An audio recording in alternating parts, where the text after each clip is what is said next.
Silakan, Devin.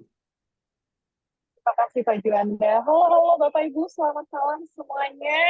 Kembali lagi di Community Level Up Club. Oke, malam hari ini, malam Kamis ya, 19.30, yuk kita uh, meningkatin skill kita. Contohnya, malam hari ini kita akan ngobrol tentang life your highest value bersama berarti saya ikut dulu ya, Bang Wirzal. Oke, nah sebelum kita memperkenalkan beliau, meskipun Bapak Ibu sudah melihat beliau nih ya lewat layar Zoom, tapi izinkan saya untuk cerita sedikit tentang community terlebih dahulu. Boleh ya? Saya share tentang community dulu.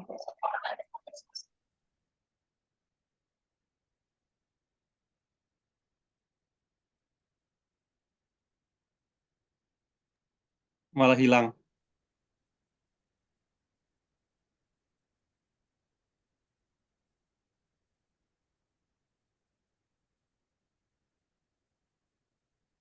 Malah kepencet left. Maaf nih, tiba-tiba saya keluar. Oke. Saya mau coba share lagi ya tentang community. Biasa ya Bapak Ibu, kalau misalnya online selalu aja ada hambatan dan rintangan. Oke.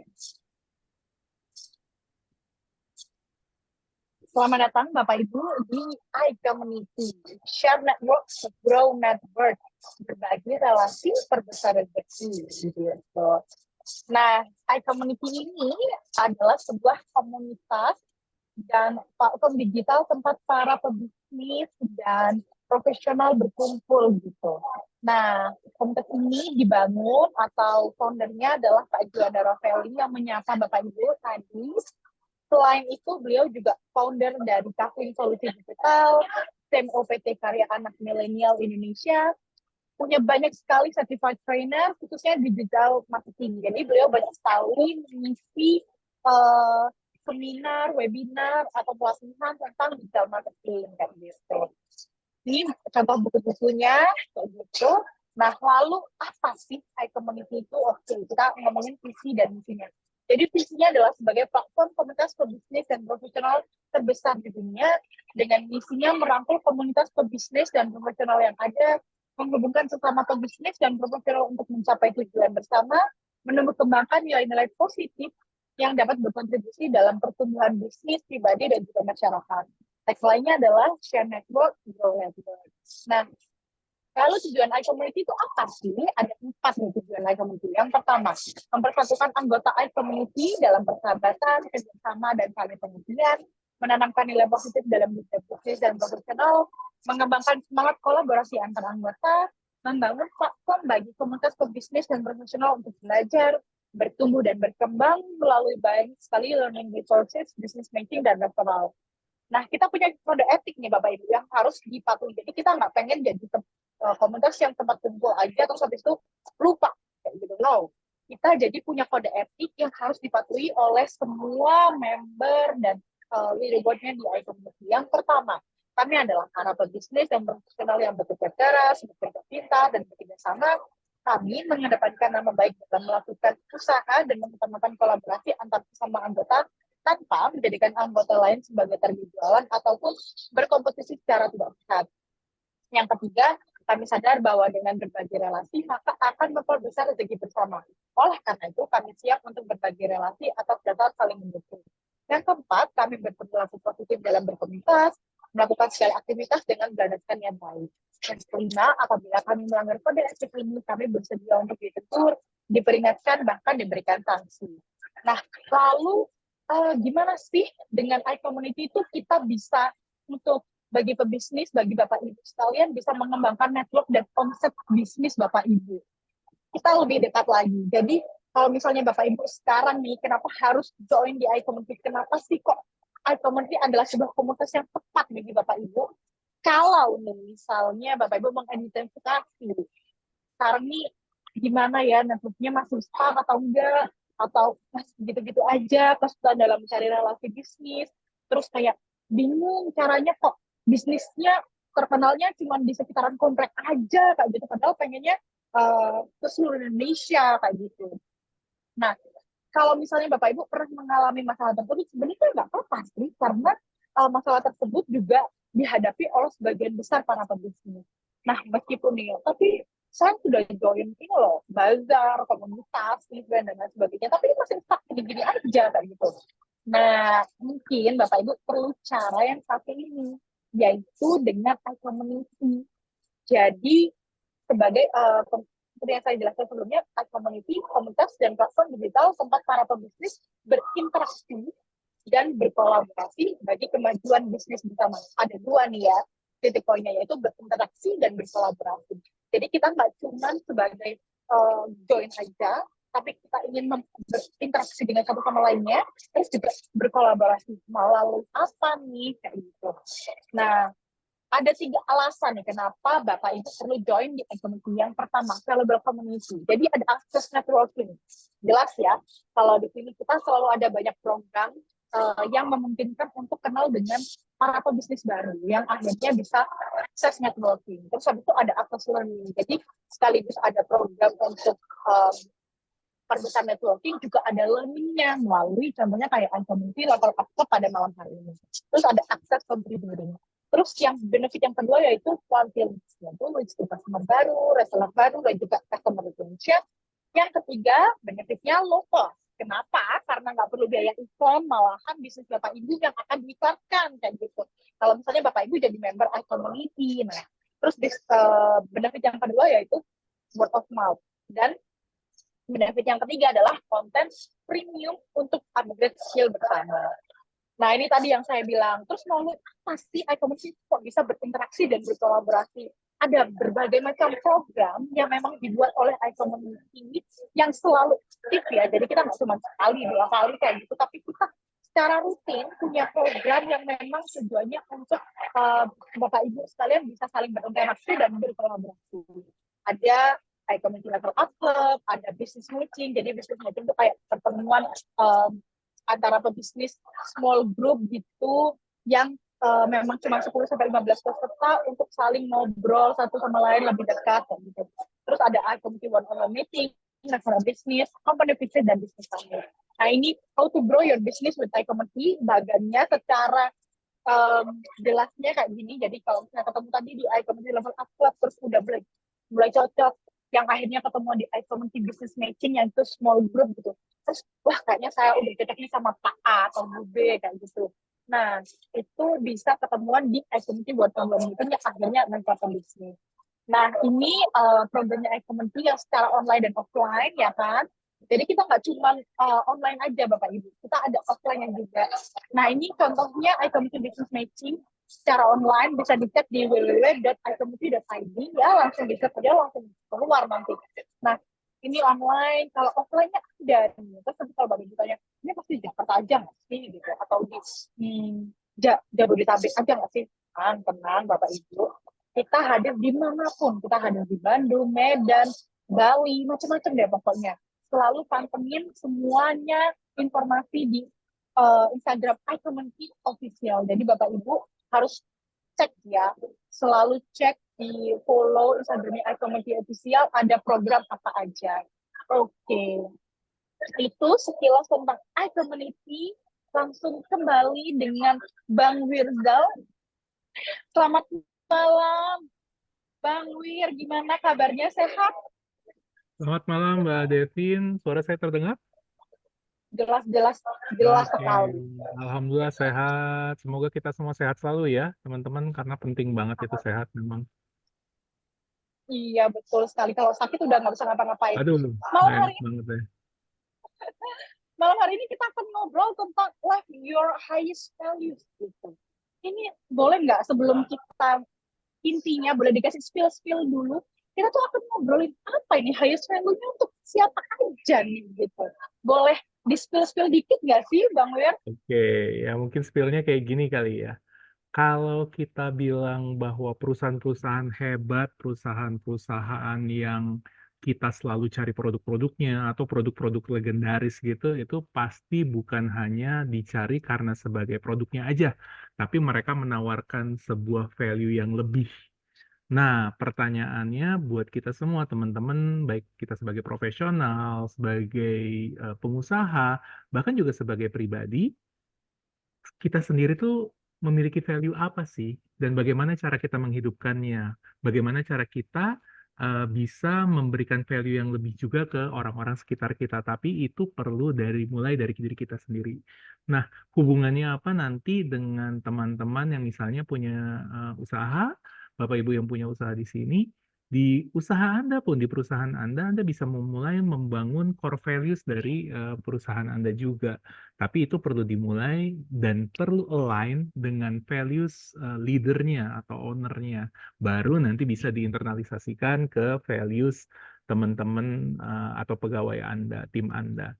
Tapi sebelum itu dimulai, balik lagi saya bilang, kali ini mungkin kesempatan untuk kita stop sejenak, bukan fokus ke hal teknis tentang bisnis, karena itu juga memang bukan specialty saya biasanya fokusnya di soft skill, tapi kita punya kesempatan untuk stop sejenak, kayak sebuah pit stop gitu ya, kayak mobil balapan kita berhenti sejenak dan cek ulang, apa sih hal yang penting yang akan kita perjuangkan karena itu valuable buat kita. Tapi sesuatu itu ternyata lebih dari sekedar materi, lebih dari sekedar target-target, tapi sesuatu yang abstrak, namun bisa membuat fondasi buat kita melangkah, baik secara pribadi maupun di perusahaan atau di karir kita. Itu kali Mbak Devin ya gambarannya buat malam ini. Oke, keren banget. Nggak sabar. Kadang memang kita selalu memikirkan, aduh gimana sih supaya ini target, gimana sih supaya ini bisa resources, tapi kita selalu lupa tentang kadang ada value yang kita pikirkan, kita diem dulu, apa nih yang kurang, gimana nih timku, apakah sudah solid, gimana untuk meningkatkannya, kayak gitu. Kadang lupa karena fokusnya selalu yang di depan mata, gitu ya Yes. kan. Oke, udah nggak sabar ini Bang Wir, saya juga pengen dengerin materinya gimana. Bapak Ibu langsung siapkan pertanyaannya Bapak Ibu ya, karena ngobrol sama Bang Wir ini belum tentu minggu depan ada lagi gitu ya punya kayaknya. Oke, silakan Bang Wir. Baik, Bapak Ibu semua izin share screen ya.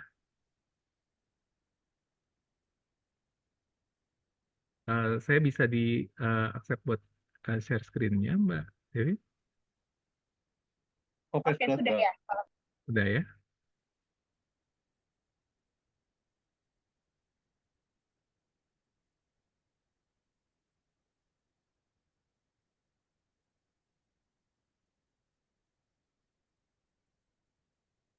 Apakah sudah terlihat? Lihat jelas-jelas. Baik. Baik. Bismillahirrahmanirrahim. Assalamualaikum warahmatullahi wabarakatuh. Selamat malam teman-teman semua, Bapak Ibu semua. Saya izin ya manggilnya teman-teman supaya lebih akrab. Dan malam ini saya bersyukur banget, saya Muhammad Wirzal Adraki dapat kesempatan di sini di iCommunity.id untuk belajar bareng ya, sharing bareng, sharing pengalaman, sharing apa yang saya dapatkan dari guru-guru saya.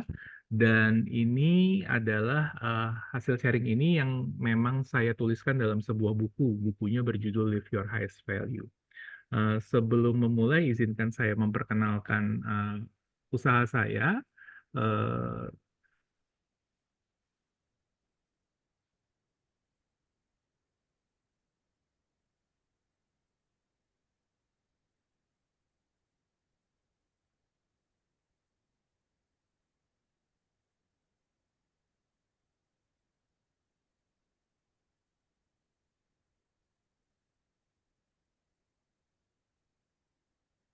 Suaranya nggak ada ya, Bang Will? Nggak ada. Nggak ada. Oh, karena belum di share sound kayaknya tadi Pak. Share screen. nggak apa-apa nanti aja.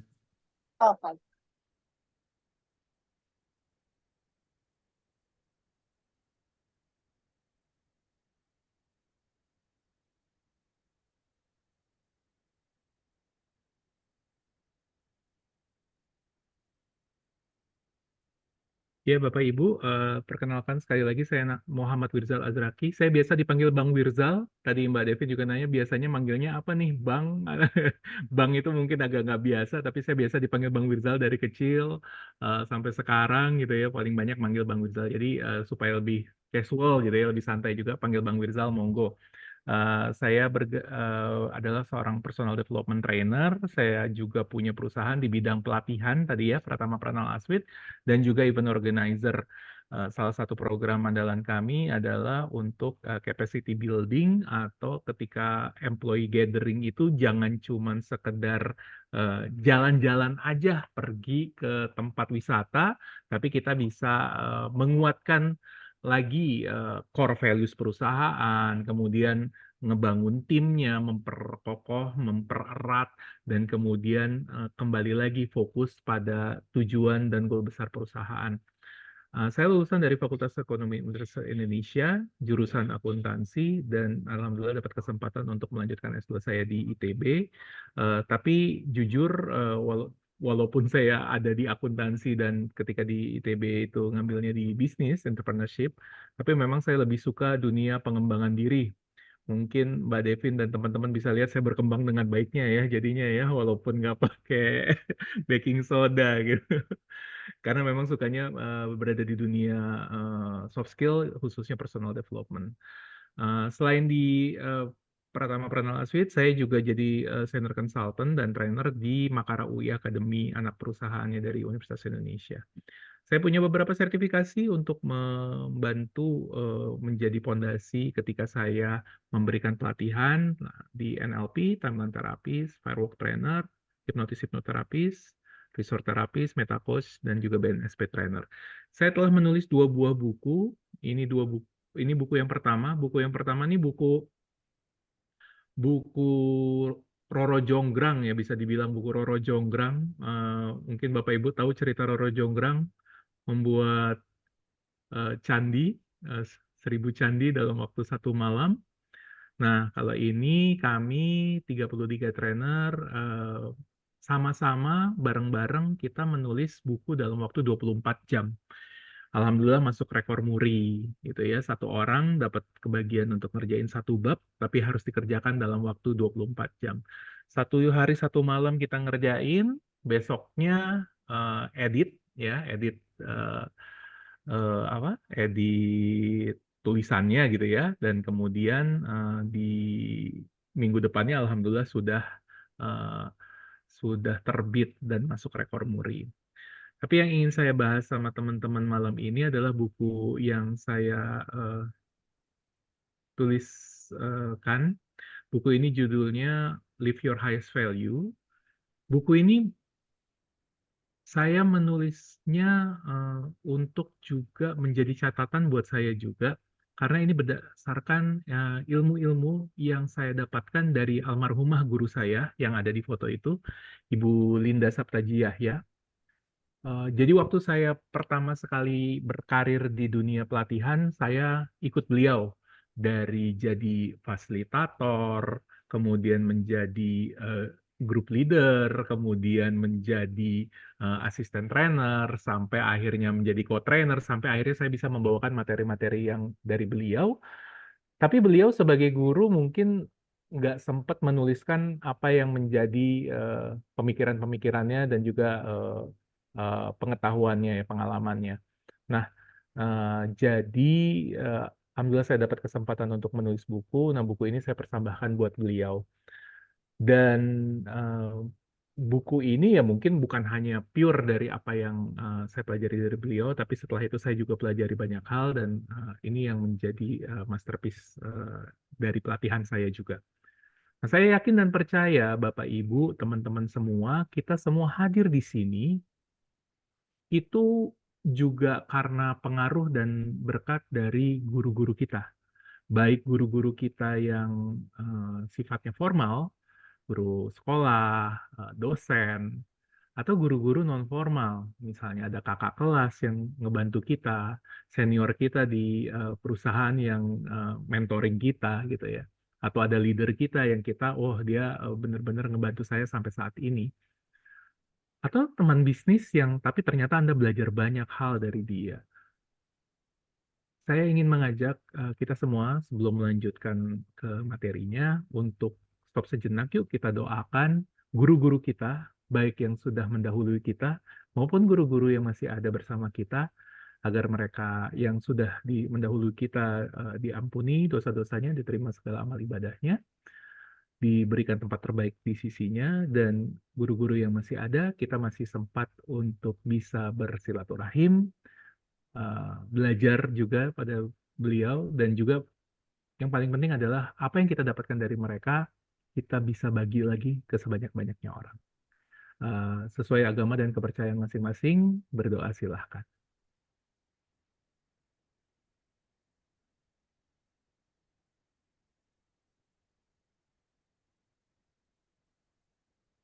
Amin ya rabbal alamin, ya Tuhan kabulkanlah doa kami.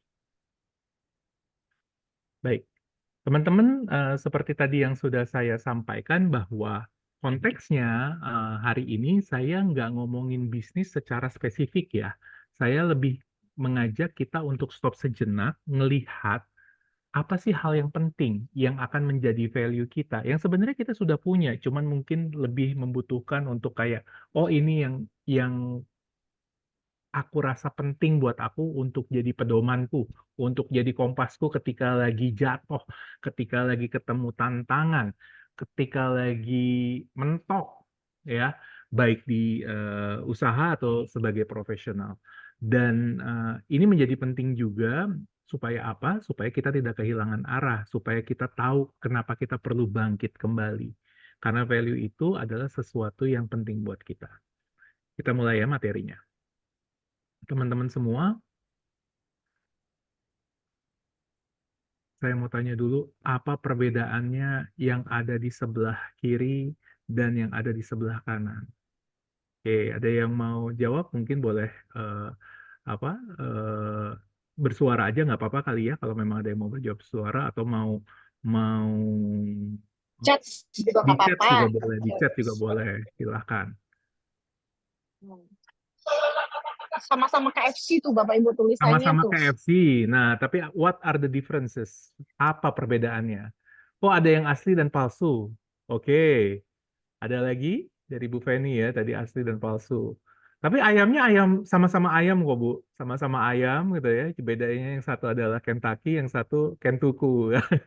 Klaten ya Bu ya. Bukan, bukan Kentucky yang satunya. Ada lagi teman-teman yang lain, menurut Anda apa perbedaannya? Apa perbedaan KFC yang Klaten Fried Chicken dan KFC yang Kentucky Fried Chicken?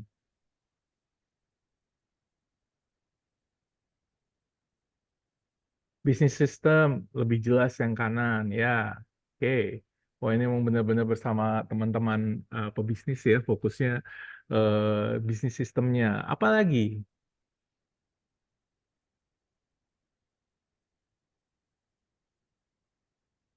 market size, yang satu Market lokal, yang size. satu global, great, benar-benar. Oke, baik teman-teman semua. Eh, Kalau misalnya kita ngomong sesuatu yang bukan bisnisnya dulu deh, misalnya produknya dulu. Produk yang kiri dengan yang kanan bisa jadi walaupun itu adalah produk lokal, ada orang yang secara subjektif lebih suka yang ayam goreng kampung ya, ayam goreng Klaten begitu, dengan mungkin ketika dia lagi membuat masakannya sambil keringetan, sambil ngebumbuin gitu, tapi bikin kremes-kremesnya gitu ya, enak ya. Tapi ini sebenarnya dikirim sama teman saya yang memang orang Klaten pada saat saya menulis mencari materi buat buku saya. Namanya sama-sama KFC. Mungkin juga kalau kita bilang ya enak, ya relatif oke, tiap orang punya preferensinya masing-masing. Tapi tadi kita bisa bilang bahwa oh bisnis sistemnya jelas. Terus kemudian market size-nya juga lebih besar. Akhirnya value sebagai perusahaan juga lebih besar. Karena apa? Kita akan bisa mendapatkan Kentucky Fried Chicken yang sama di negara-negara yang berbeda. Tapi Klaten Fried Chicken mungkin sampai saat ini saya belum lihat kalau yang di daerah Jabodetabek ya. Yang saya tahu kalaupun ada yang Klaten yang terkenal adalah sop ayam Pak Min Klaten ya. Jadi belum sampai seperti itu. Berarti ada satu value yang ditawarkan sama Kentucky sehingga dia bisa membesar seperti itu. Atau teman-teman nggak terlalu suka makan ayam goreng, lebih seringnya ngopi, ya. Misalnya teman-teman lebih suka ngopi, apa perbedaannya antara kopi yang di sebelah kiri sama sebelah kanan? Waduh, Starbucks ini. Ya, Versi lokal ini. yang satu Starbucks, yang satu koreksi Pak, rasa ayam KFC di Amerika dan Indonesia sangat berbeda. Oke, terima kasih masukannya Pak Arjo ya. Tentunya ada penyesuaian ketika masuk pasar di Indonesia ya. Apalagi kita nggak pakai nasi kan. Di sana kita nyari nggak ada nasinya. Tapi mereka pasti mempunyai sistem tersendiri untuk memastikan standar itu tetap ada. Oke, ada vibe. Yang kanan rasanya lebih konsisten. Oke. Apalagi perbedaannya antara Starbucks kopi dan Starbucks coffee. Taruhlah si Starbucks memiliki sebuah CSR perusahaan. Kemudian dia memberikan kopi-kopi yang sama yang dia gunakan untuk penjualannya juga, tapi dibagikan ke beberapa warung-warung kopi sekitar. Salah satunya yang mendapat Starbucks kopi ini. Kira-kira kopi yang sama di Starbucks kopi akan dijual dengan harga berapa?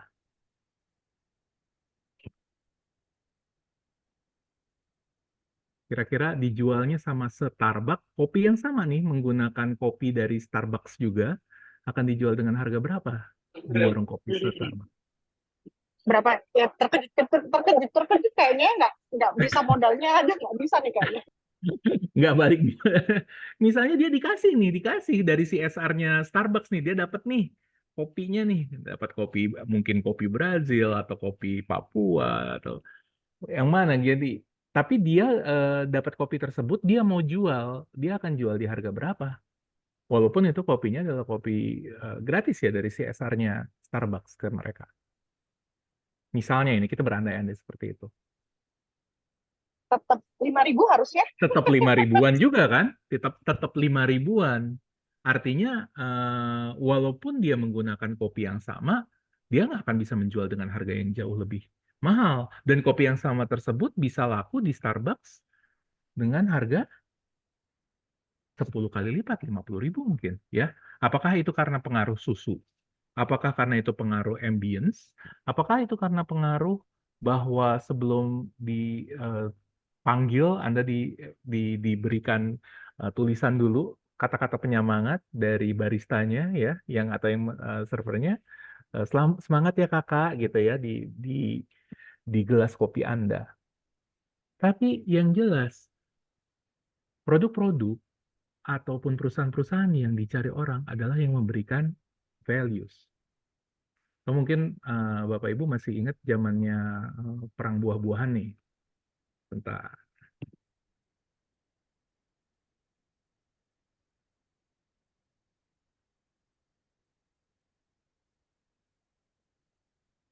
Oke, apa perbedaannya nih antara yang blueberry sama blackberry nih teman-teman?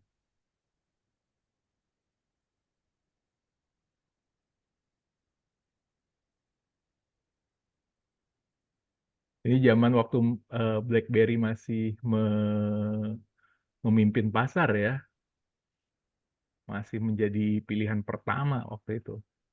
Apa perbedaannya?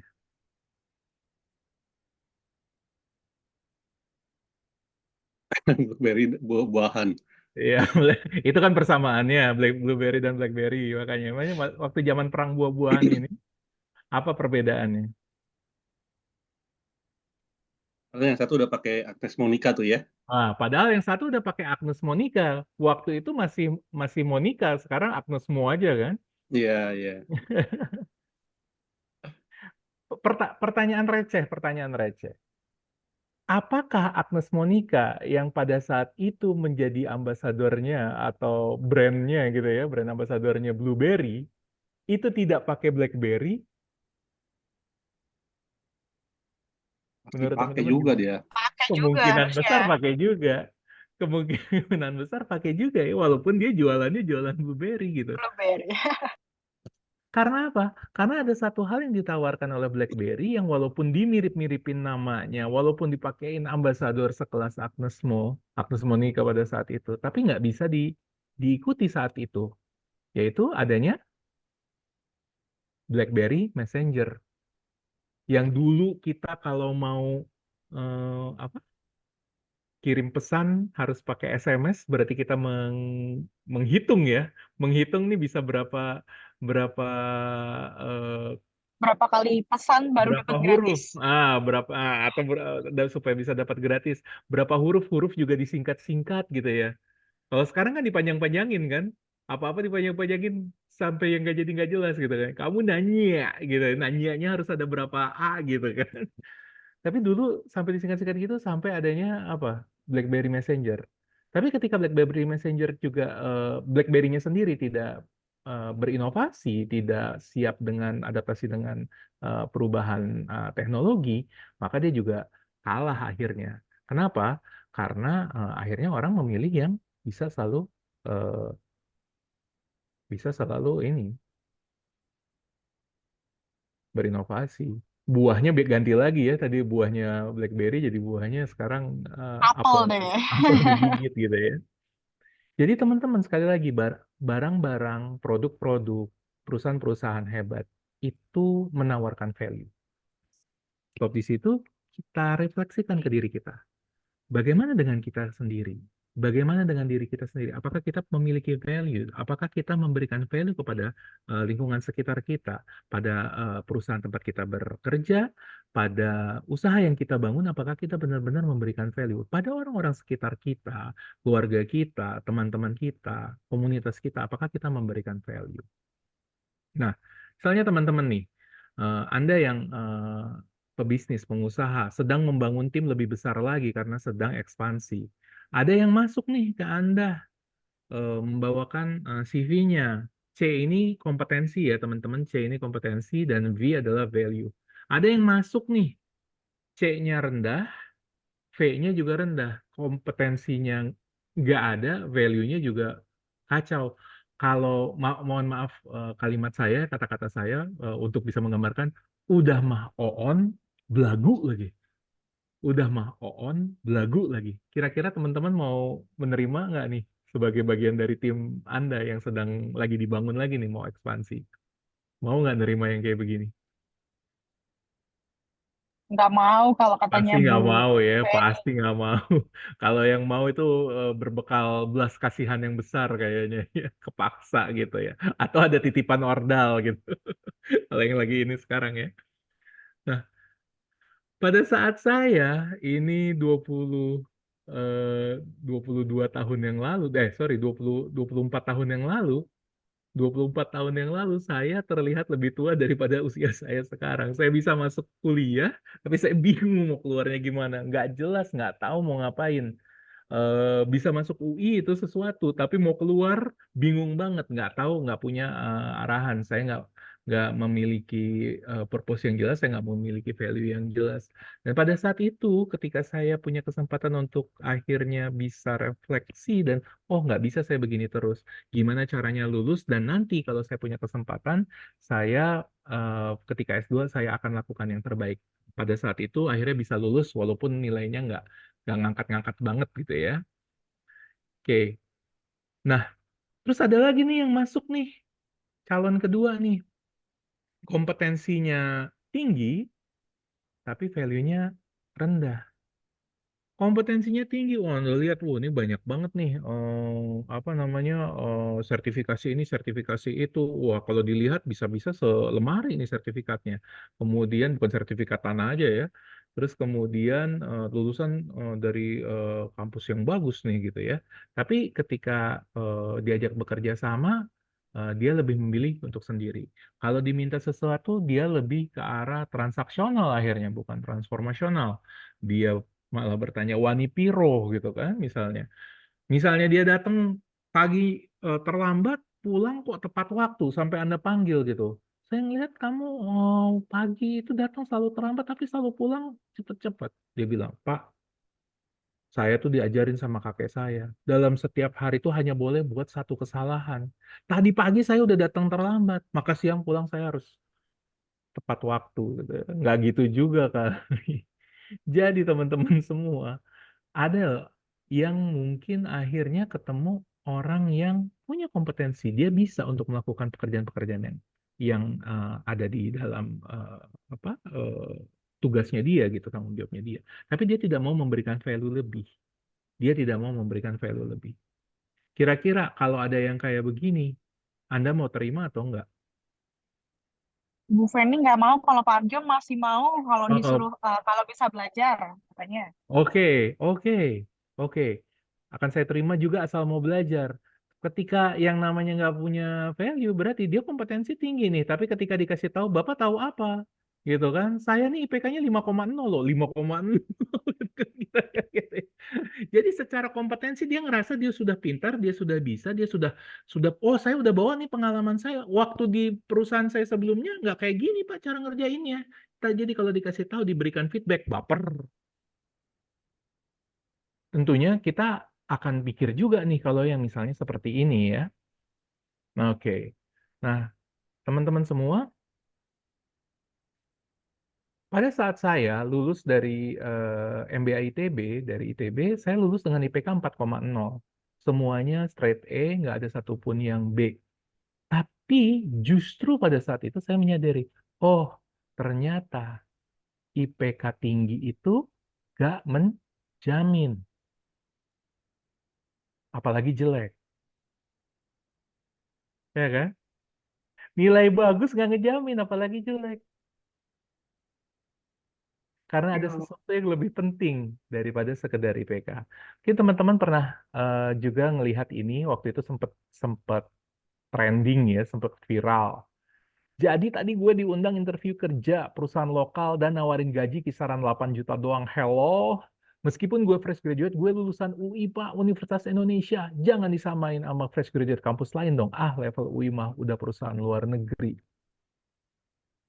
Wah, ini Tapi rame saya, banget waktu itu. ini rame banget waktu Sampai itu ya Mbak Twitter Devin ya. ya, ini Di rame banget waktu itu. di IG itu rame banget, Di kemudian akhirnya juga Twitter. sempat di Twitter juga masuk juga akhirnya.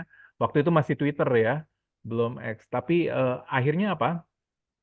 Ini pertama disclaimer, saya nggak tahu apakah ini benar atau tidak. Saya juga tidak tahu apakah dia memang apa hanya sebuah sesuatu untuk membuat viral atau memang benar ada orangnya dan memang melakukan seperti ini. Atau dia sebenarnya nggak lagi ditawarin apa-apa, cuman pengen ngebuat kegaduhan aja. Jadi disclaimer dulu bukan itu. Tapi mari kita sama-sama mengambil hikmahnya, lesson learn-nya. Kalau kita lihat teman-teman semua, apakah kompetensi saja itu menjamin kalau kita sedang mencari orang. Betul, ada hal-hal yang perlu kita kita kita cek. Artinya misalnya eh, level psikotes misalnya, IQ dia sampai segimana. Karena kan kalau misalnya memang nggak nyambung juga kita nggak bisa mengajak dia ke kerja di tempat kita misalnya. Ada kapasitas kompetensi tertentu yang kita butuhkan.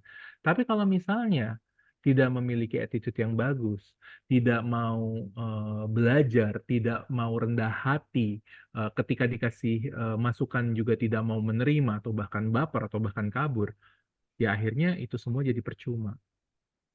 Nah, teman-teman, kalau misalnya ada yang masuk ke tempat teman-teman, kompetensinya Anda cek, ini lulusan lulusan apa nih? Coba dicek akreditasinya, statusnya diridoi, ya, bukan akreditasi A atau B gitu, akreditasinya diridoi, nggak jelas gitu. Wah, ini universitas dari kampus mana nggak jelas gitu. Tapi ketika Anda kenal lebih jauh, melihat attitude-nya, mendengar experience-nya dia, dia ternyata memiliki value lebih. Dia siap belajar untuk hal-hal baru. Dia tidak hitungan. Tidak hitungan tentunya bukan yang artinya kita bisa semena-mena atau gimana, tapi dia artinya mau memberikan yang lebih dari yang biasanya dia lakukan. Siap bekerja sama, selalu minta masukan, bahkan proaktif untuk bertanya terlebih dahulu. Bagaimana kalau yang datang adalah yang seperti ini? Tentunya kita juga akan melihat, oh, kok misalnya kita akan bertanya kalau kayak begitu. Bagaimana orang ini? Apakah dia bisa berada di tempat kita? Teman-teman semua,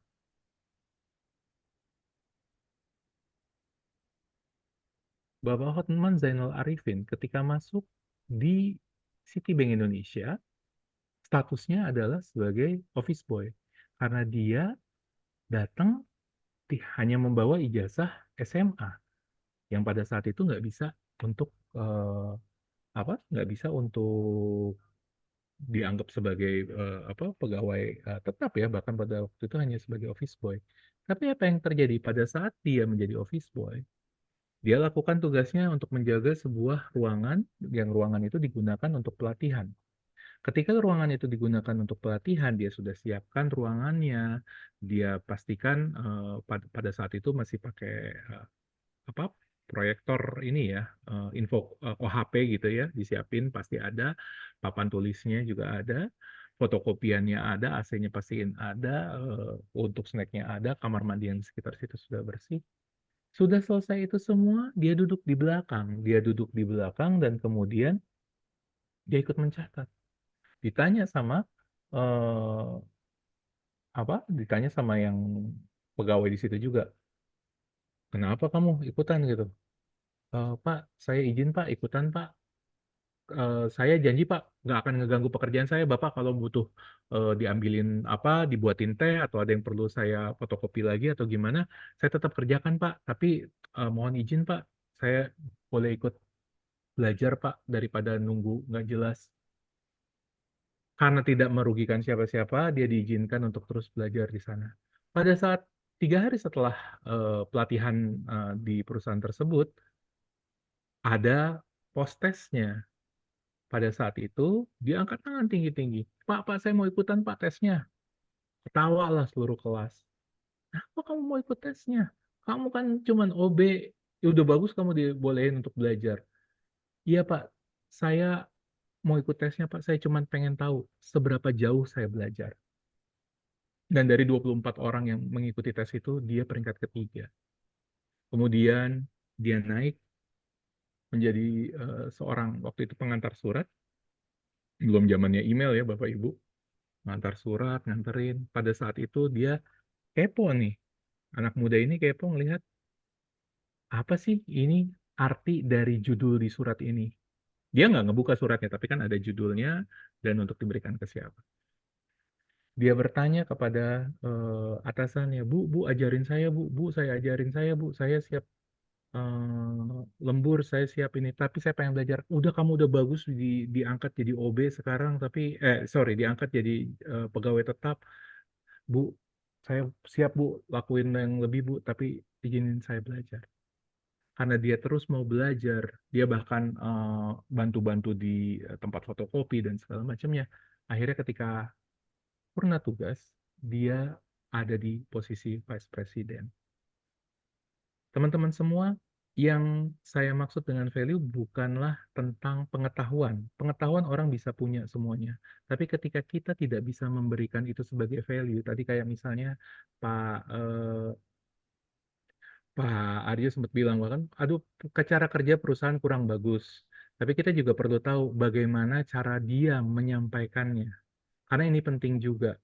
Sesuatu yang akhirnya dari segi komunikasi akan seperti apa. Ya, ini benar juga Pak, tidak langsung saya terima sebelum diuji, betul. Tetap perlu diuji. Ya, makanya yang bentuknya adalah dia ketika keterimanya sebagai OB di sini contohnya, dan dia bisa akhirnya menjadi seorang vice president.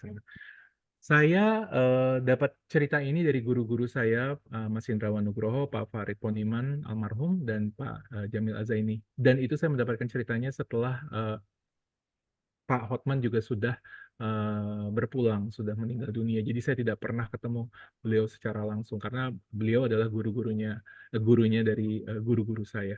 Tapi kisah ini mengajarkan ke saya bahwa ternyata betul kompetensi itu penting, tapi tidak cukup kalau kita tidak memiliki value.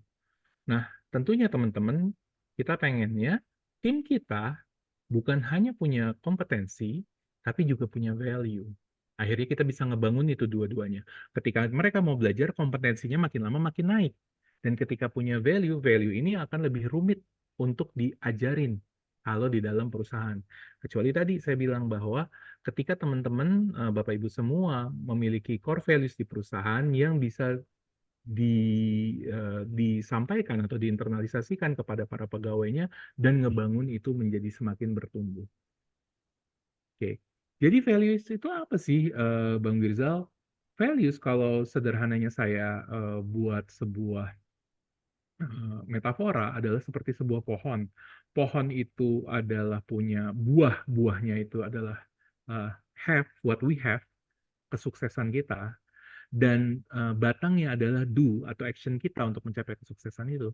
Tapi value itu adalah being kita, bagaimana cara kita bersikap, bagaimana cara kita menjadi orang yang seperti apa, dan itu adalah akarnya. Pohon, ketika buahnya mungkin diambil oleh orang lain, kesuksesan itu belum bisa kita capai.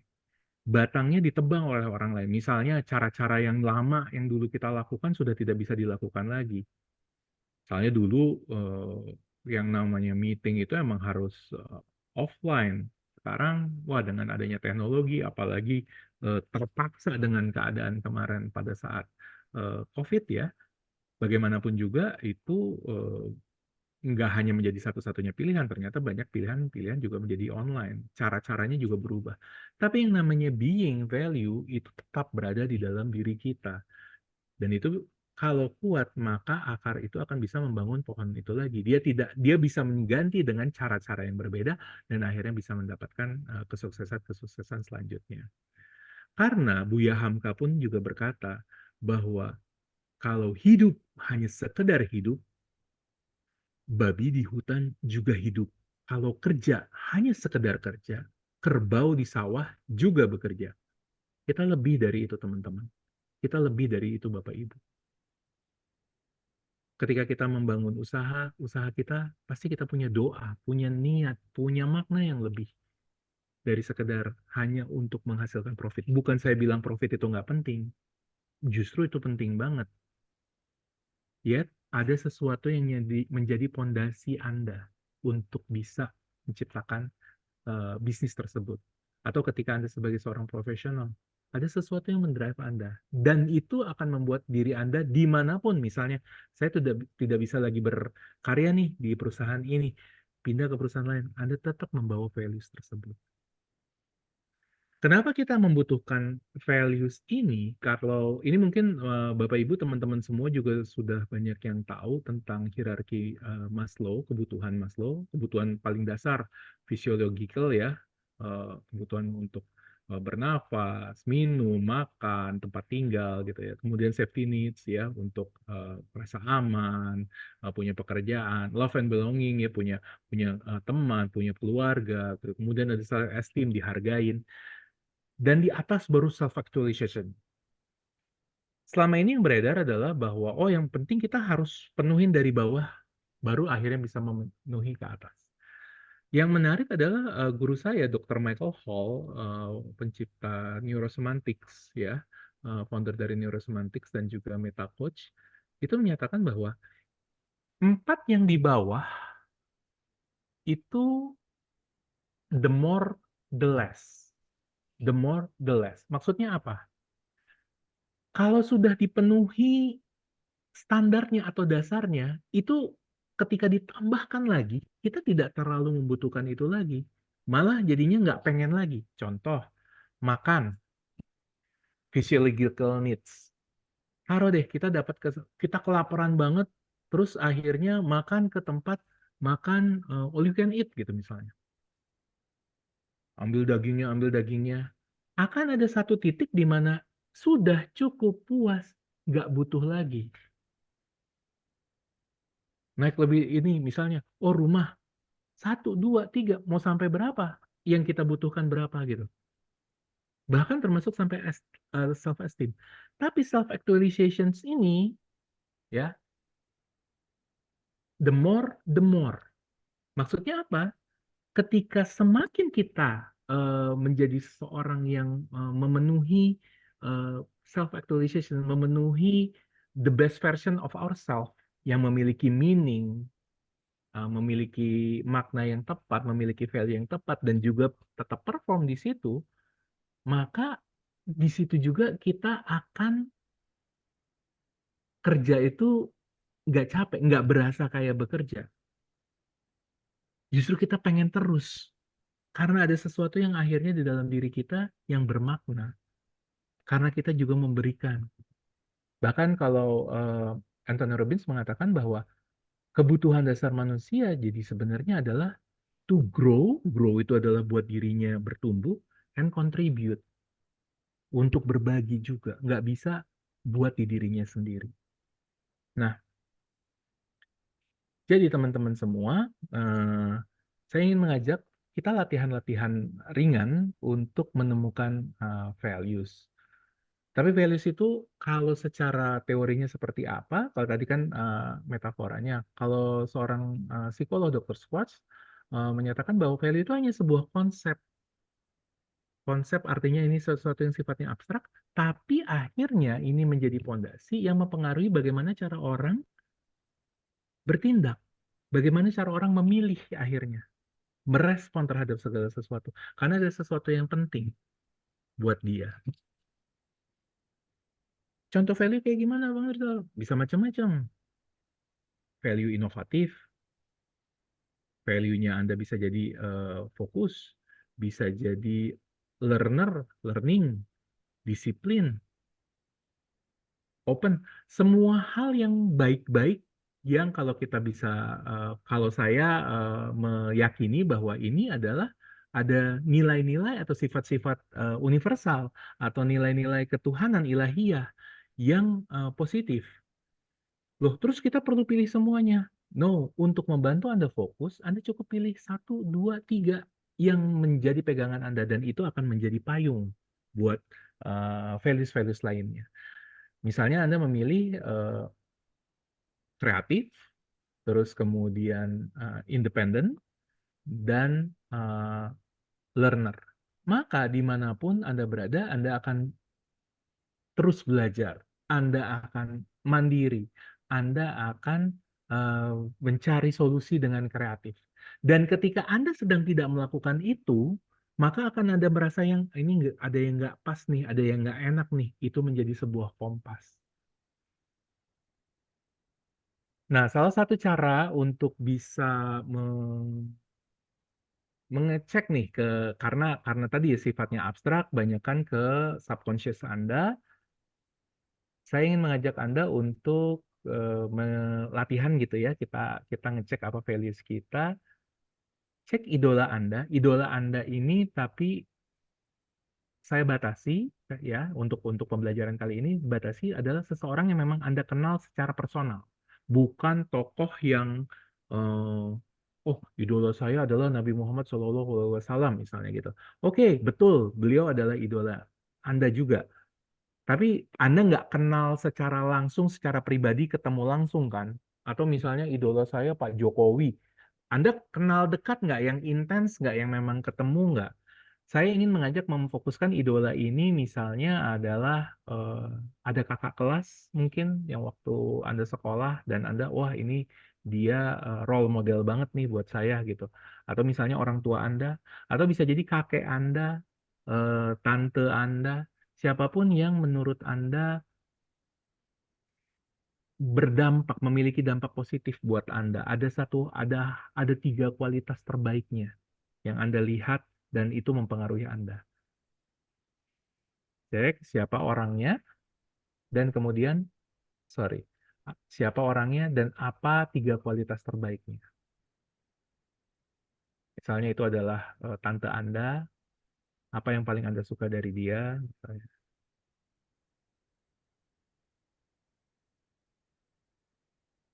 Apakah selalu optimis? Apakah karena selalu bisa cari solusi ya, artinya memang dia resourceful gitu, bisa aja mencari solusi-solusi terbaik gitu. Atau ini adalah om Anda yang Anda melihat dia selalu tenang menghadapi berbagai hal, naik turunnya kehidupan. atau bisa jadi mentor Anda yang dia passionate banget ketika mengerjakan tanggung jawabnya. Jadi tentukan dulu siapa idolanya Anda, dan kemudian apa 3 kualitas terbaik darinya. Bisa jadi Anda attract sama orang tersebut bukan hanya karena emang Anda kenal, Anda saudara, atau Anda dekat berteman dengan dia, tapi ada sesuatu yang sedang diajarkan melalui dia, diajarkan Tuhan melalui dia ke Anda. Jadi apa 3 kualitas terbaiknya? Mungkin boleh di ini ya kolom komentar ya Bapak Ibu ya. Jadi sambil mengingat-ingat gitu siapa ya yang jadi role model gitu ya di kolom komentar. Boleh, boleh. Kalaupun tidak mau menuliskan siapa dia, nggak jadi masalah, tuliskan saja 3 kualitas terbaiknya. 3 kualitas terbaiknya. Sambil mengenang beliau, atau beliau masih ada, mengingat beliau, gitu ya. Apa 3 kualitas terbaik yang Anda suka, Anda cocok, Anda nyambung sama orang tersebut. Dan bisa jadi Anda ngelihat itu value yang penting. Gak apa-apa Bapak Ibu, sambil ini saya teruskan saja ya materinya. Nah, balik lagi tadi, kenapa jadinya penting nih untuk memiliki makna yang tepat? Karena mencari makna juga adalah salah satu cara kita nemuin values. Karena dengan memberikan makna yang lebih positif, makna yang lebih berdampak, berdaya, makna yang lebih bisa menggerakkan kita ke arah tujuan-tujuan yang kita pengen capai, maka itu menunjukkan ada sesuatu yang penting dibanding aktivitas biasanya. Nah, berarti nanti hasil dari makna tersebut juga bisa menjadi values kita. Nah, ini Dr. Michael Hall yang saya belajar langsung ke beliau yang mengajarkan tentang meaning performance axis ini. Kalau misalnya seseorang dia tidak memiliki meaning, tidak memiliki makna, dan juga tidak performs, berarti dia orang yang underdeveloped. Oh, berat banget nih. Perlu perlu buat bekerja aja juga belum gitu. Apalagi ngomongin boro-boro dapetin makna. Tapi teman-teman bisa jadi yang nah ini jadinya toxic zombies ya kalau kalau orang yang adanya di underdeveloped ini. Tapi kalau kita fokus pada performance, tapi kita lupa sama memberikan makna terbaik, memberikan value terbaik, apa yang akan terjadi? Performance without meaning, what will happen? Yang terjadi adalah burnout. Kerja terus, tapi nggak punya kesempatan untuk stop sejenak, going meta tuh going up and above, kita melihat segala sesuatunya, juga merefleksi ke dalam, gitu ya, bertanya kepada diri kita juga, apa sih meaningnya ini buat saya? Apa lesson learn-nya misalnya buat saya? Apa yang bisa saya lakukan lebih baik lagi? Apa yang sedang diajarkan ke saya? Bagaimana saya kira-kira akan merespon dari hal ini? Tanpa meaning, kalau dia perform aja ketika mentok, dia akan burn out. Bisa jadi itu tentang kita, bisa juga itu terjadi tentang tim kita. Target, tapi kita nggak pernah berikan meaning ke mereka. Untuk apa kita melakukan ini? Burnout and depression. Atau meaningnya toxic. Pokoknya saya harus perform, nggak bisa saya harus lebih dari dia gitu, ya, eh, kompetisi banget gitu kan, ambisius banget. Akhirnya apa? Obsesif. Akhirnya apa? Workaholic. Dan akhirnya nggak sehat buat dia. Yang terjadi adalah burnout. Burnout teman-teman. Ya, bayangin waktu itu saya sempat ngisi beberapa kali karena salah satu klien saya adalah di kesehatan ya, di eh, dinas kesehatan, di puskesmas juga. Bayangin ketika teman-teman yang menghadapi COVID ya sebagai eh, apa eh, pegawai, sorry, maaf, pegawai di dinas kesehatan tersebut bekerja menghadapi ancaman seperti itu kalau mereka tidak memiliki meaning. Mereka bekerjanya lebih ancaman yang terjadi bukan hanya buat dia, bisa juga bawa ke keluarganya kan ketika kena atau apa. Kalau tidak memiliki meaning yang lebih, mereka akan bisa burn out. Perlu memberikan makna terhadap apa yang Anda lakukan. Perlu memberikan makna terhadap apa yang menjadi bisnis Anda. Kalau enggak, akan burn out. Sisi lain ada yang nggak perform. Dia nggak fokus pada perform, yang penting kita create something new. Yang penting kita mempunyai mimpi-mimpi besar. Tapi akhirnya nggak ngerjain apa-apa. Ya ini hanya akan menjadi dreamers yang berada di Fluffland, di negeri awan. Nah teman-teman semua, meaning tetap ada, tapi kita perlu perform. Karena well done is better than well said. Jadi, kita perlu tingkatkan performance kita, yes, supaya nggak burn out, kita berikan makna. Dan ketika kita punya makna lebih, kita akan bisa perform lebih baik lagi. Dan itu yang disebut dengan tadi, si self-actualization itu. Nah, sekarang, latihan yang sekarang, terakhir saya ingin mengajak teman-teman untuk kita latihan memberikan makna. Ada seorang tukang bangunan lagi memasang bata. Ditanya sama orang yang lewat, kamu ngapain? Nggak lihat apa? Saya lagi masang bata. Ditemuin tukang bangunan yang lain yang juga sedang memasang bata, ditanya, kamu ngapain? Saya sedang membangun tembok untuk bangunan ini. Dia memberikan makna yang berbeda ya. Tadi dia hanya memaknai itu untuk memasang bata. Yang satunya saya sedang membangun tembok. Terakhir, ada orang yang ketiga, tukang bangunan yang sedang sama-sama memasang bata. Ditanya, kamu ngapain? Kami sedang membangun sebuah rumah ibadah. Dan saat ini fondasi sudah ada, sekarang sedang membangun tembok-temboknya. Semoga tembok yang kuat dan juga cantik. Dan bisa menjadi tempat buat ibadah yang khusyuk untuk orang-orang di sini. Makna yang berbeda, pekerjaan yang sama. Pekerjaan yang sama, makna yang berbeda, teman-teman. Seorang tukang sampah di NASA ketika ditanya apa pekerjaanmu, dia akan menjawab, menerbangkan orang ke bulan. Punya purpose yang lebih besar, punya meaning yang lebih besar, akhirnya punya value yang lebih besar, dan cara mengerjakannya akhirnya berbeda. Dan kita semua teman-teman adalah seorang meaning makers. Kita tuh membuat makna terhadap segala sesuatu. Apapun yang terjadi kita berikan makna. Masalahnya makna tersebut makna yang akhirnya empowering buat kita atau enggak. Contoh hal sederhana aja, minum. Minum aja kalau kita berikan makna bisa jadi sangat dalam. Yuk kita latihan sama-sama sejenak. Bareng-bareng ya teman-teman ya. Apa makna minum buat Anda? Saya ngajak ngomong Mbak Devin deh buat jadi contoh ya. Boleh Mbak? Oke, boleh Boleh, boleh. Minum Mbak Devin. Apa makna minum untuk Anda?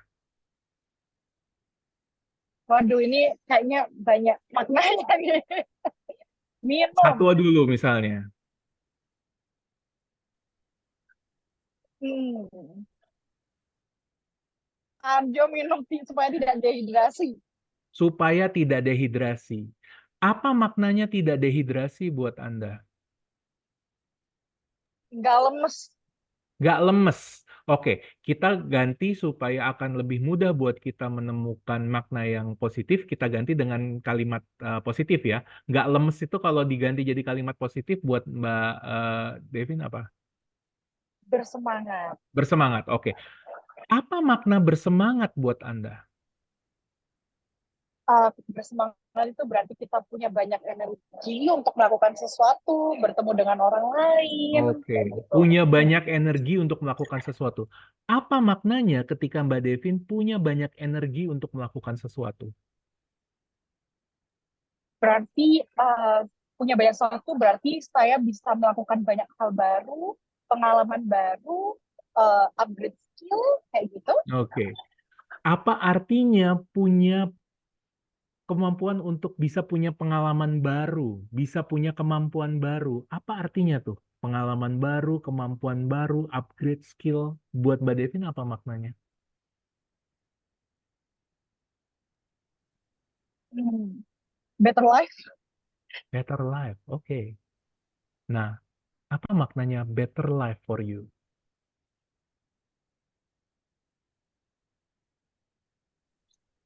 Oh, saya jadi stuck ini. Apa makna better life buat saya?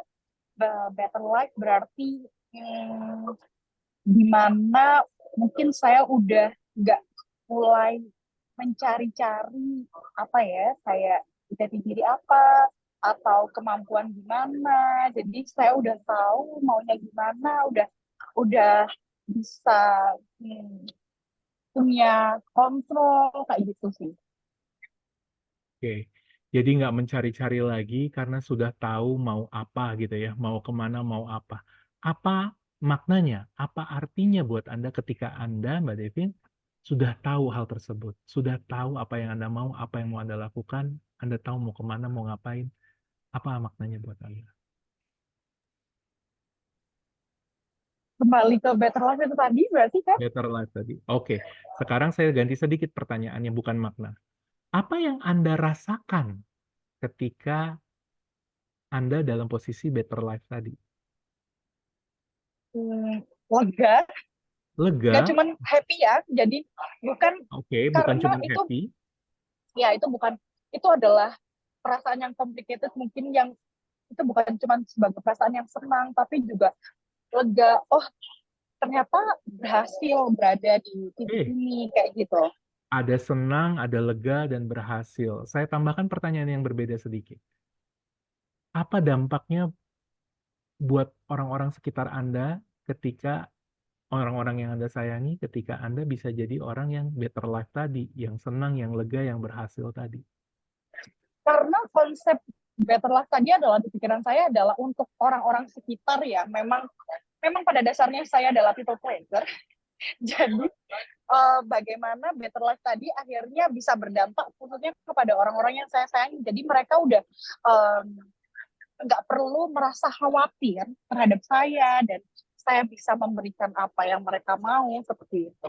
Oke, pertanyaan terakhir buat dari saya adalah, apa maknanya buat Anda ketika orang-orang yang Anda sayangi tadi, yang mereka tidak khawatir lagi tadi itu, apa maknanya buat Anda ketika mereka tidak khawatir lagi karena Anda sudah better life, sudah berhasil?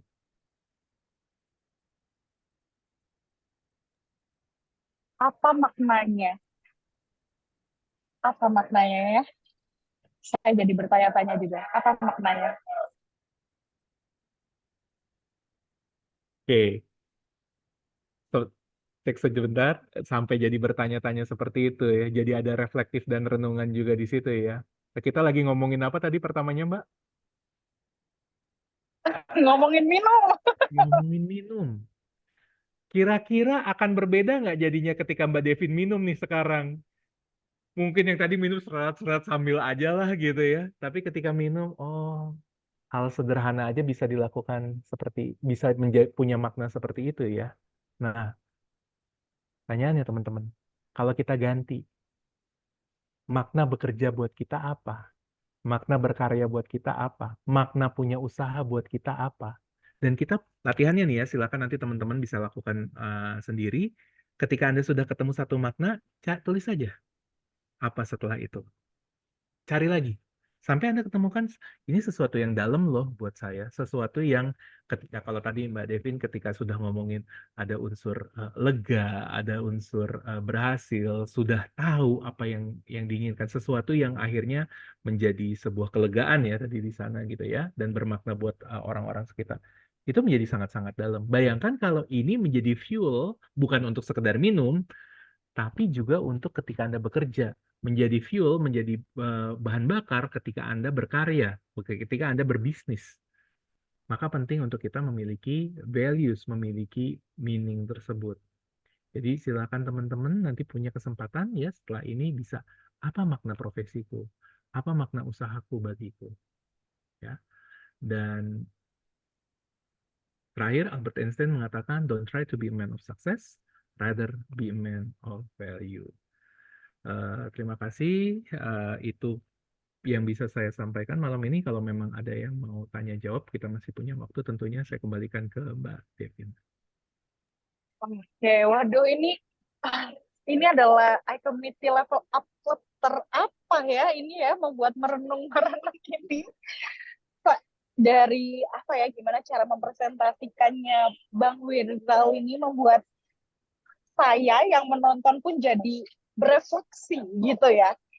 Jadi oh iya, kayaknya selama ini kita juga selalu berfokusnya ke depan kayak gitu. Kita nggak, kalau kata Bang Rizal, coba berhenti sejenak kayak gitu, memikirkan value-nya apa kayak gitu. Kadang kita apalagi kalau tadi kita mau hire orang, kita cuma mikir kompetensinya aja, mikir ini anak harus bisa ini, bikin konten yang bagus kayak gitu.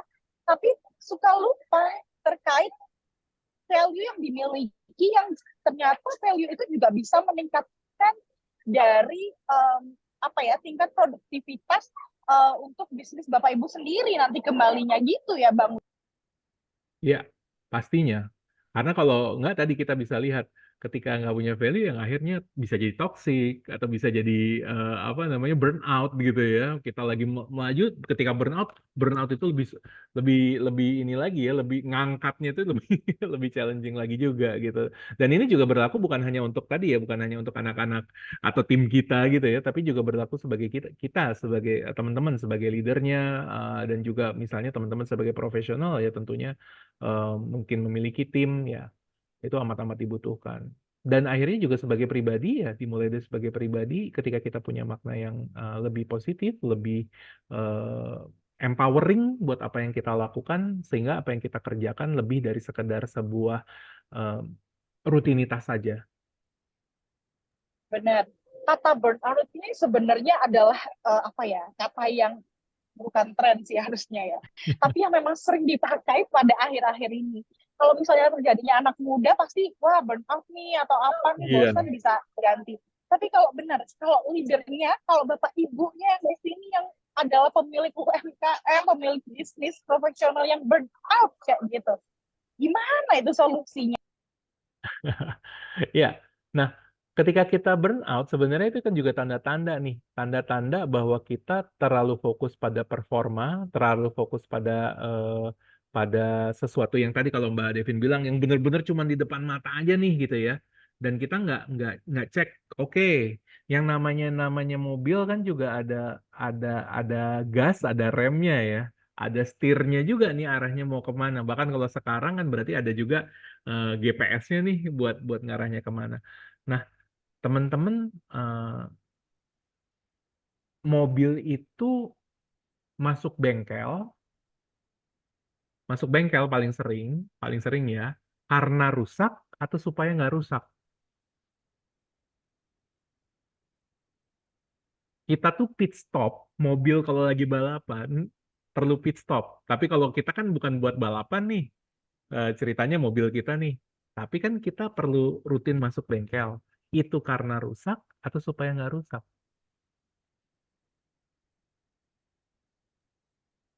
Biasanya rusak. Kalau nggak rusak, kita nggak akan masukin ke bengkel sampai kapanpun. Apakah begitu, Bu Feni? Supaya nggak rusak. Supaya nggak rusak. Sekit, sekitar 10.000 kilometer sekali kan kita perlu masukin ke bengkel. Memang kita ganti oli, itu jelas. Tapi juga sambil ngecek semuanya. Supaya bukannya rusak di tengah jalan. Nah, itu perlu kesempatan untuk stop. Yang namanya mobil, yang namanya mesin, aja perlu kita stop sejenak supaya kita cek-cek ya. Kayak tadi saya habis panggil orang untuk servis printer saya. Ternyata printer saya pasti servis beneran sama dia, bukan eh, sampai ada yang harus diganti gitu ya. Ternyata gitu. Ternyata ketika dipakai mulu, tapi kita nggak pernah benar-benar memaintain gitu ya, kita servis, itu bisa rusak. mesin, mobil. Pertanyaannya bagaimana dengan kita? Bagaimana dengan kita nih sebagai human? Dan untuk sebagian besar perusahaan atau usaha, aset-aset yang paling pentingnya juga ya human resources gitu kan, orang-orang yang ada di dalamnya nih. Kapan kita punya waktu untuk stop sejenak? Kapan kita punya waktu untuk memaintain hal tersebut juga? Pentingnya mereka gitu ya. Kayak klien saya selama COVID akhirnya tidak pernah bisa membuat sebuah acara employee gathering waktu itu. Setelah akhirnya berapa hampir 4 tahun baru kemarin buat lagi, ngundang saya lagi gitu. Itu sesuatu yang dalam buat mereka ketika punya kesempatan untuk berkumpul seluruh Indonesia, diberikan award. Award sederhana aja yang memang udah mencapai ininya, terus diingatkan kembali ini loh ya target-target kita. Kita bahkan sudah capai yang kita waktu 5 tahun lalu eh, canangkan. Kita ketemu lagi dan nggak ngomongin hanya bisnis, bukan berarti bisnis yang nggak diomongin, ya tetap diomongin sama mereka. Tapi punya kesempatan tadi untuk reflektif. Dan juga ini buat kita tadi, kalau buat leader ya, mungkin ada yang bilang, oh leadernya perlu healing nih, gitu kan. Tapi kan ada kadang kita ada nggak punya waktu buat itu. Justru memang kita perlu secara berkala punya kesempatan untuk stop sejenak, like a pit stop. Apa yang penting buat Anda? Bisa jadi buat sebagian dari teman-teman di sini, tiap hari Kamis nih ya di iCommunity ini juga kesempatan untuk pit stop, untuk saya stop sejenak dari keruwetan bisnis saya belajar hal baru, belajar hal berbeda. Bisa jadi buat Anda pit stop Anda adalah ketika Anda punya di waktu kerja tapi Anda memang menyisihkan untuk oke, ini fokusnya bukan apa yang ada di depan mata nih, tapi sesuatu yang lebih besar. Balik lagi ke apa nih values dari bisnis ini nih yang pengen diberikan kepada orang-orang sekitar. Nah, makanya eh, kalau saya sampaikan bahwa dulu salah satu guru saya juga, Mas Nur Cahya itu menyampaikan ada mind tune up center. Jadi yang perlu di tune up itu bukan cuman mobil atau mesin gitu. Bukan cuma mobil atau mesin, tapi yang perlu di tune up juga ya kita. Dan kalau teman-teman mau nge-tune up, kita perlu tingkatin bukan hanya kemampuan kompetensi teknis kita, tapi kita juga perlu meningkatkan kapasitas kita untuk hal lain juga.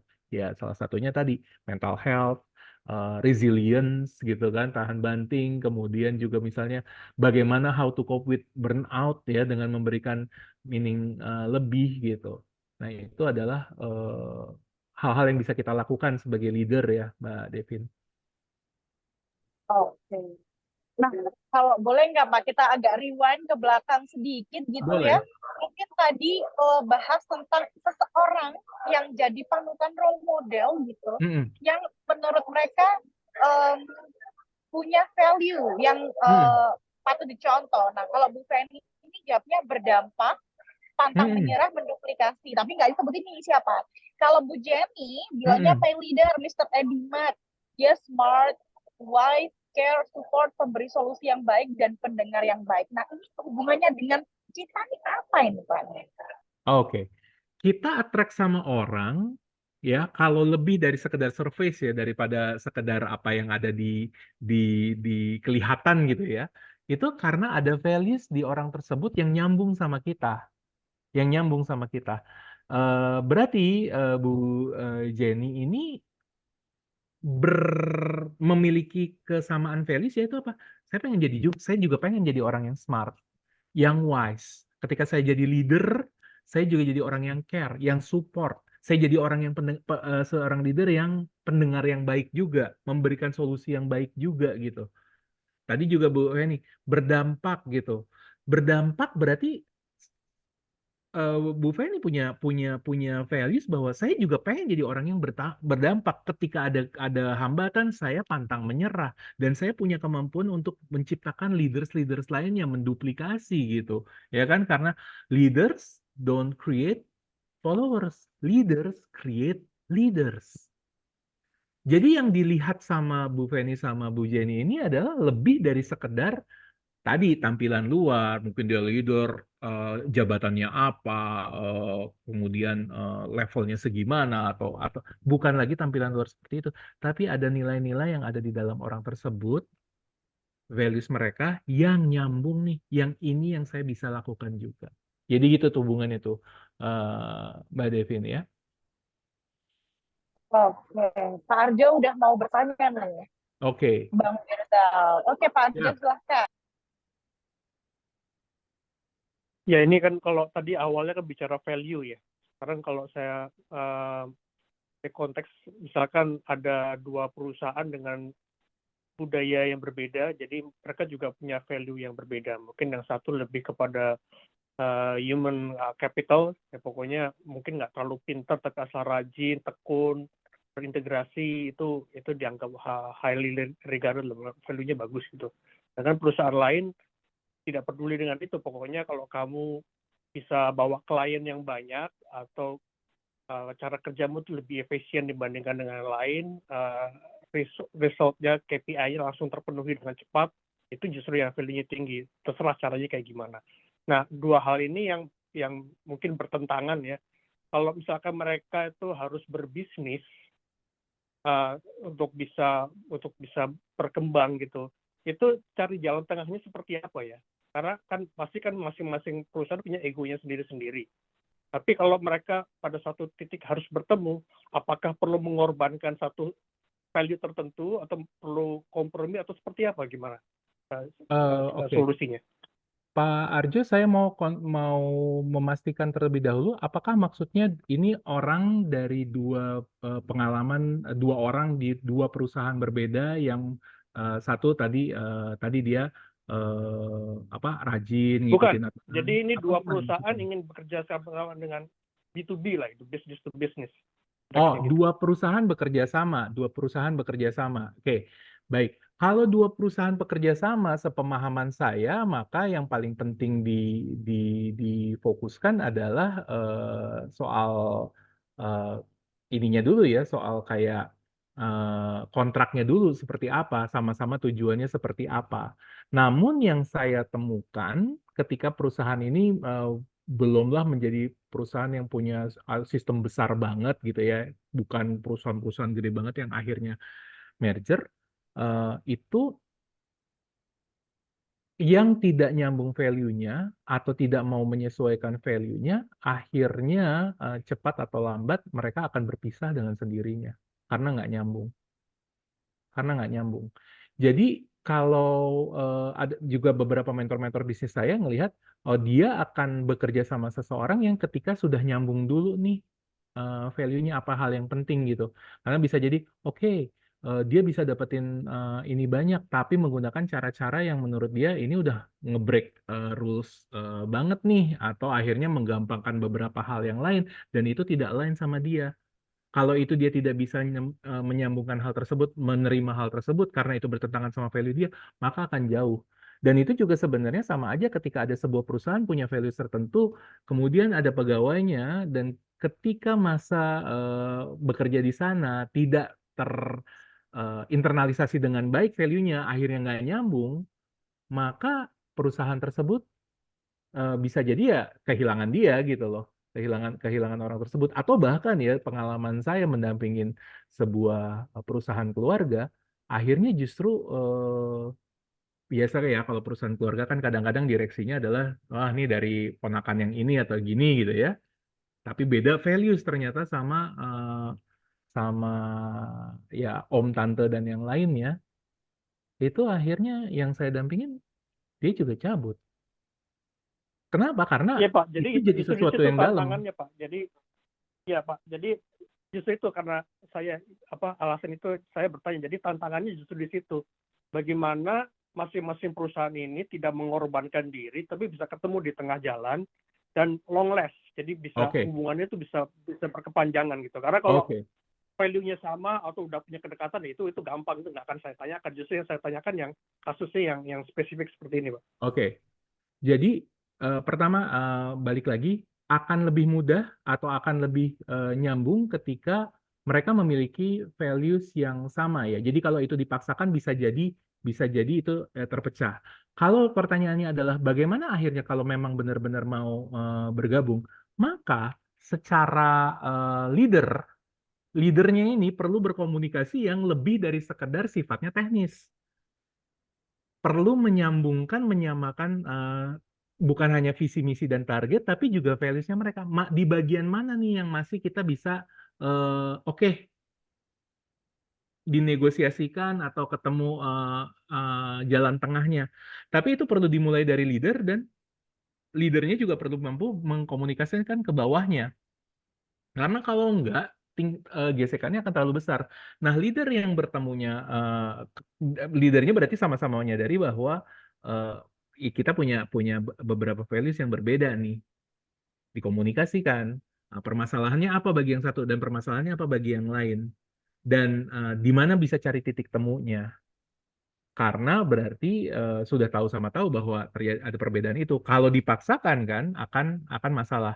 Kalau sudah ditemuin titik solusinya ada di mana, yang mana yang boleh, mana enggak gitu ditentukan, termasuk di hubungan cara kerjanya, maka itu perlu disampaikan selengkap-lengkapnya, sejelas-jelasnya pada tim yang ada di bawahnya. Sehingga jangan sampai juga ya jadi ini hubungannya nanti ke komunikasi strategik dan leadership communication-nya. Jangan sampai juga leadernya sih sudah oke nih, nggak ada masalah, nyambung, tapi di bawah tidak dikomunikasikan dengan seperti itu, akhirnya kok yang sana boleh begini, kok yang sini kayak begini. Itu kan yang terjadi juga di beberapa perusahaan yang merger, kalau komunikasi di bawahnya nggak sampai, akhirnya bentroknya itu bukan hanya di masalah cara kerja, tapi berasa ada values yang berbeda. Itu sih Pak Arjo. Jadi harapannya adalah dengan komunikasi, kalau sampai memang perlu dicari jalan tengah yang lebih objektif.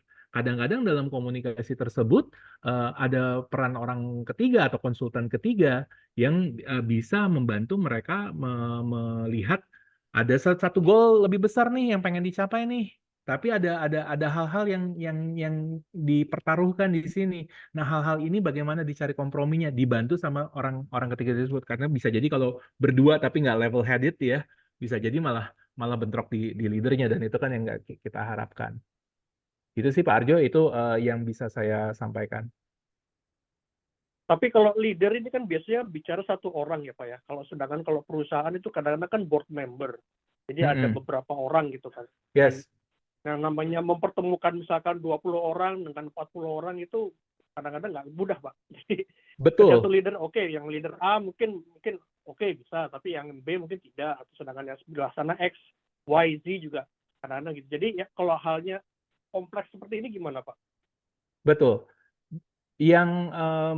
Yang pernah terjadi ya Pak, yang kalau misalnya sampai seperti itu, yang jelas di perusahaan masing-masing itu juga perlu memiliki aturan yang jelas. Maksudnya artinya siapa misalnya perwakilan, misalnya nggak boleh semuanya gitu, nggak memungkinkan buat semuanya, nggak cocok buat semuanya gitu. Let's say 5 gitu ya, terus kemudian bertemu.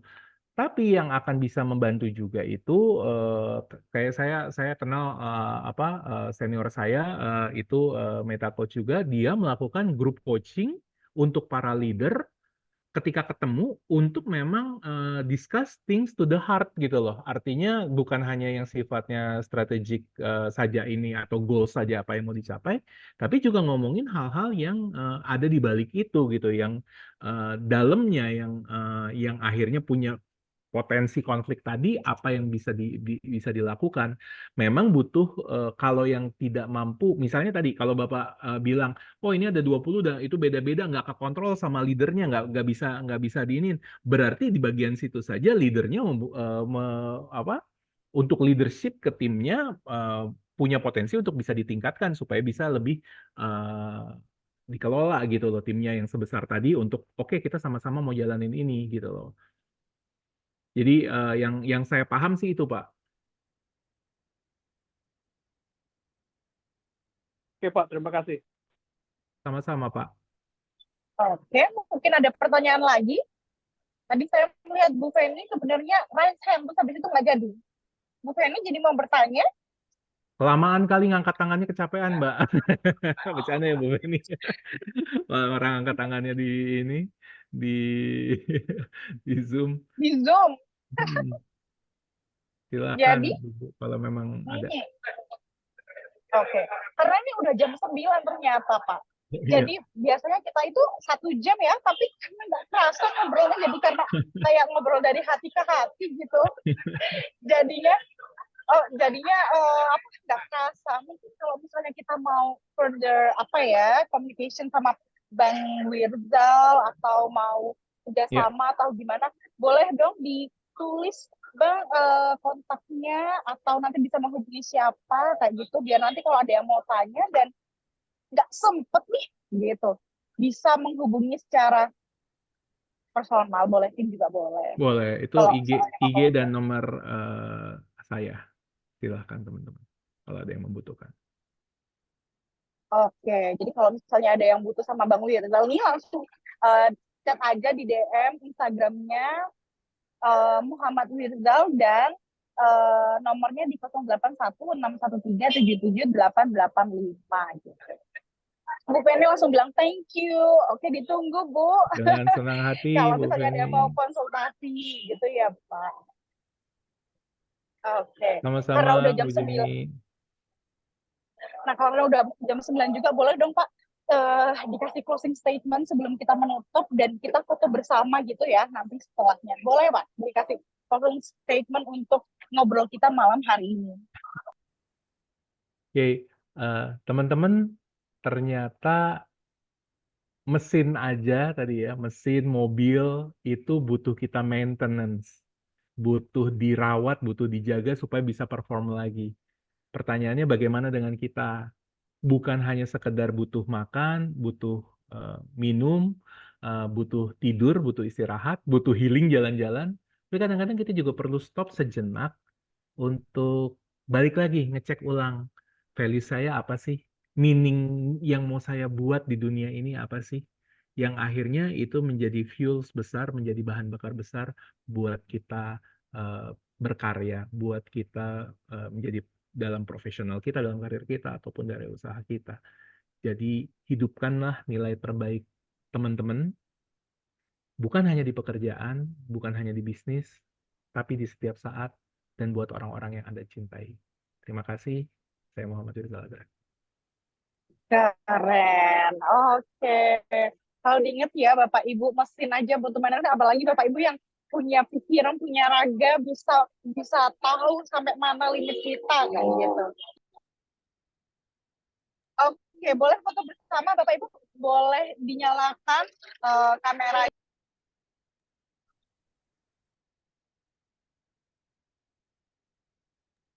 Oke, Bu Jenny, terima kasih ya. Dulu masih selalu cantik gitu ya, meskipun udah jam 9. Oke, kita foto bareng ya Bapak Ibu ya. 3, 2, 1. Oke, thank you. Kita boleh ngucapin terima kasih juga ke Bang Wirzal atas materinya malam hari ini. Thank you, Thank you, Pak. thank you.